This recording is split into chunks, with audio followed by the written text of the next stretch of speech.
Hello, this is Arduino control with logging to ThingSpeak. My name is Magnus Eide.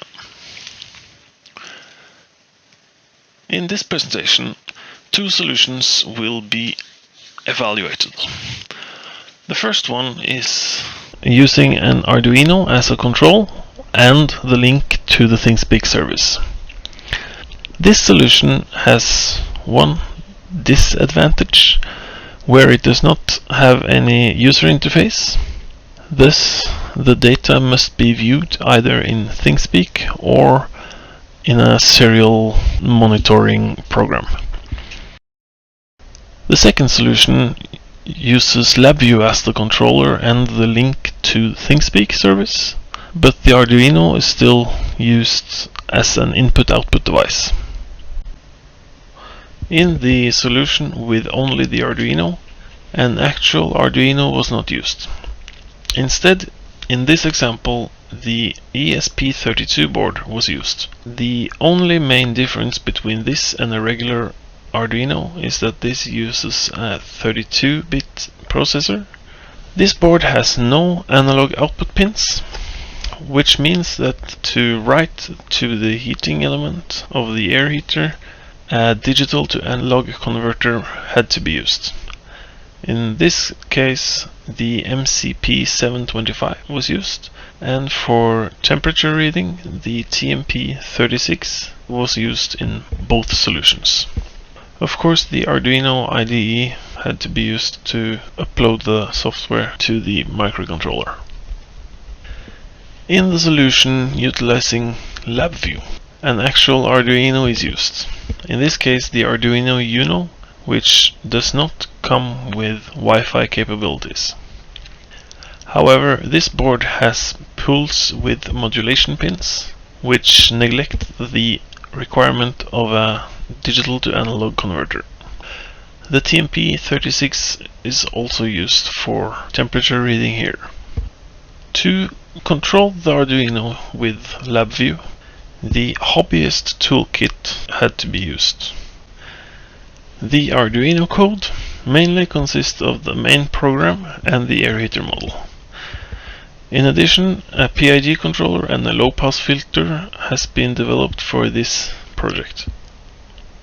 In the main code, the necessary libraries are of course included, and the static parameters are set. This includes the PID controller, the heater model, and the low-pass filter.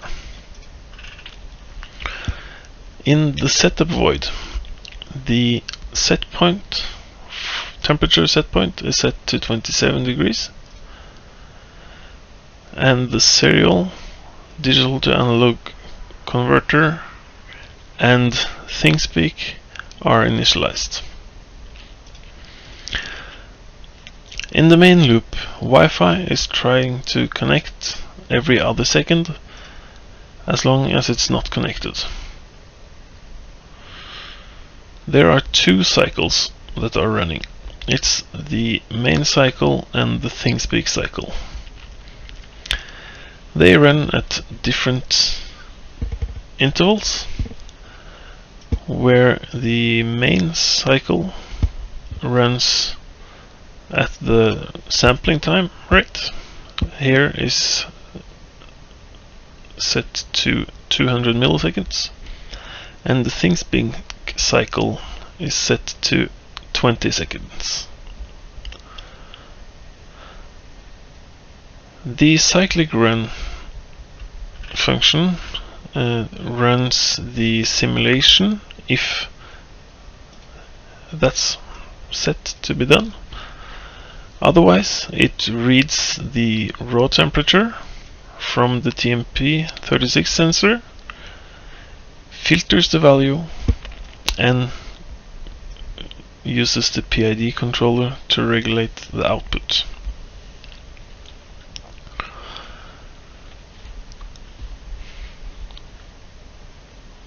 It then prints the values to the serial port.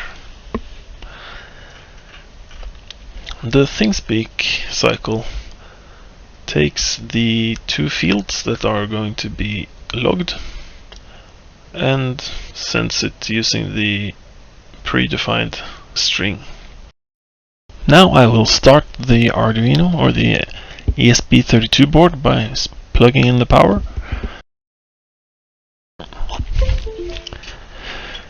The serial plotter can be run, and here we see the blue line, which is the simulated output temperature, and the red line is the power output.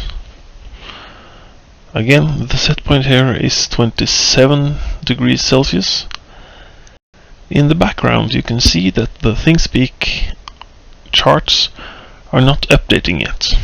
This is because the ESP32 board uses some time to connect to the Wi-Fi, and that is also the reasoning for the unnamed values at the top of the serial plotter.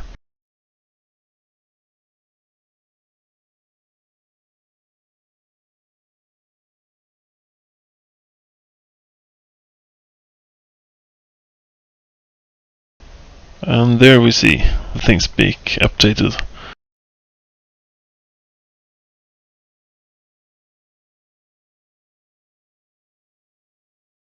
This will update every 20 seconds.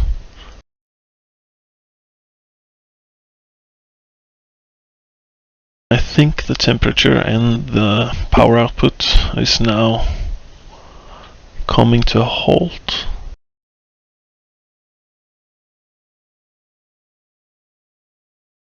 So yeah, the simulation and the ThingSpeak communication works.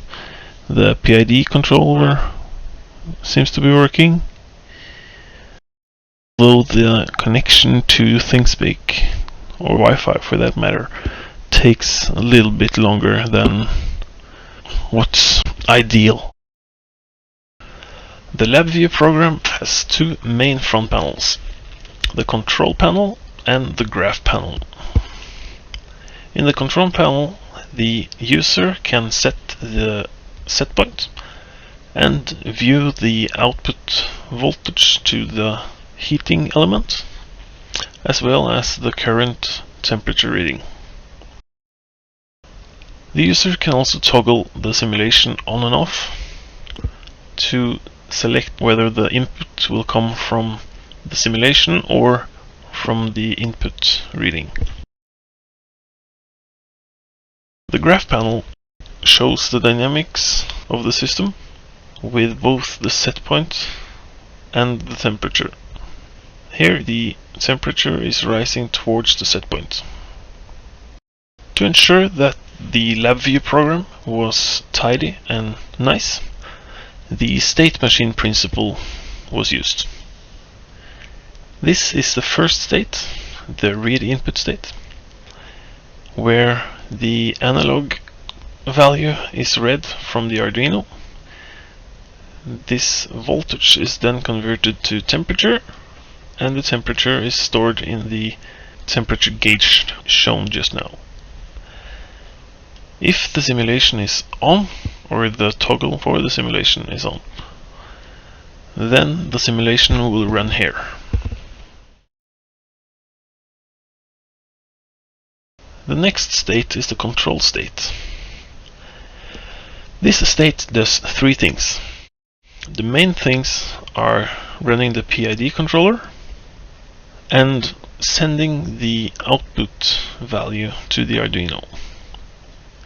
But since both the set point and the temperature is present in this state, this is also where they are sent to the graph. The next state is the write to ThingSpeak state.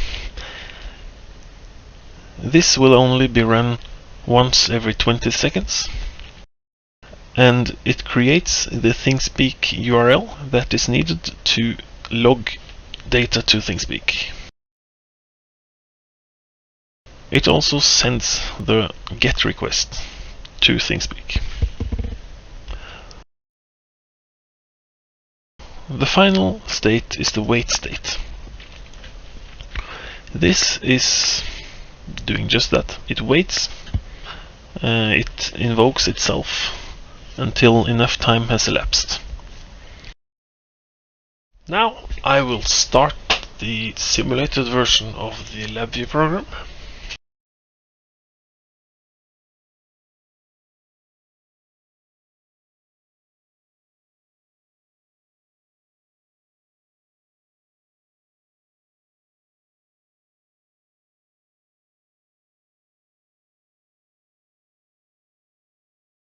As with the previous example, ThingSpeak does not update immediately, but as you can see, it's fast now.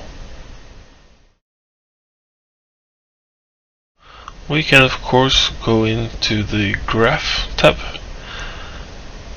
and see the set point versus the temperature.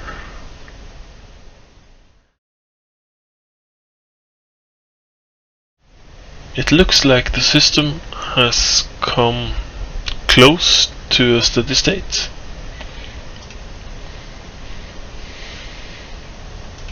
We can see that the output has fluctuated quite a bit, but the temperature has kept between 26 and 29 degrees since the update towards ThingSpeak began.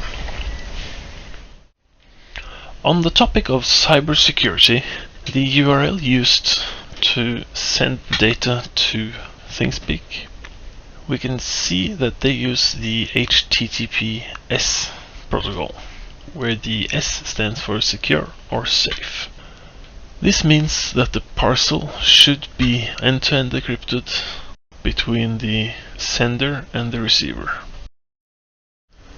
This presentation has shown that the Arduino solution, or in this case the ESP32 standalone solution, used quite a lot of time to connect to the internet, thus used quite a lot of time to connect to the ThingSpeak service. It also lacked an easy way to change the parameters for the model or the set point for the process. This is where the LabVIEW solution was supreme, in that it provided a simple way of both controlling and showing the data.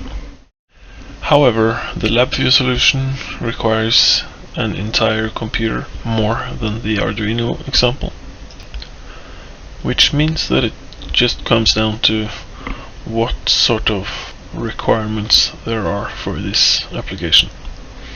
Both solutions proved to control and simulate the air heater process, and both solutions managed to log the data to the ThingSpeak service. On the topic of data security, the ThingSpeak service should be a secure way of sending data to the cloud, as it utilizes the HTTPS protocol.